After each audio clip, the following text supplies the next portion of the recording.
फक्त 50,000 तुम्हाला भेटणार आहे ही टीव्हीएस ऑर्बिटर आणि दर महिन्याला तुमचं सबस्क्रिप्शन चार्ज असणार आहे फक्त 862 रुपीज. ह्याच्यामध्ये येते तुम्हाला 3.1 किलोवॉट आवर्सची बॅटरी, 158 किलोमीटर्सची रेंज आणि चार्जिंगसाठी हिला जवळजवळ 4 तास लागतात 0 to 80% व्हायला. स्मार्ट फीचर्स येतात जे बाकीच्या महागड्या स्कूटर्स मध्ये आहेत, जसं हिल होल्ड आहे, पार्क असिस्ट आहे, क्रूज कंट्रोल आहे. त्या व्यतिरिक्त एक LED कॉन्सोल भेटतो जो कम्प्लिटली कलर्ड आहे. इकडनं तुम्ही बघाल फुटपेग्स, फ्लशवाले फुटपेग्स आहेत जे कम्प्लिटली आतमध्ये फोल्ड होतात, खूप स्लीक दिसतात.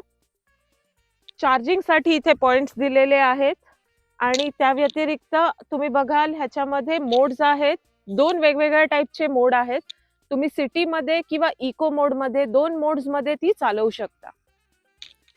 14 इंचचं व्हील आहे समोरच्या साईडला आणि पाठच्या साईडला 12 इंचचं व्हील दिलेलं आहे. ड्रम ब्रेक्स आहेत, ह्याच्यात डिस्क ब्रेक्स सध्या तरी नाही दिलेले आहेत, पण ते आता कमिंग फ्युचरमध्ये आपण एक्सपेक्ट करू शकतो. मी आहे डुअल स्पॉट गर्ल आणि अजून अशा इंटरेस्टिंग माहितीसाठी मला फॉलो करत राहा.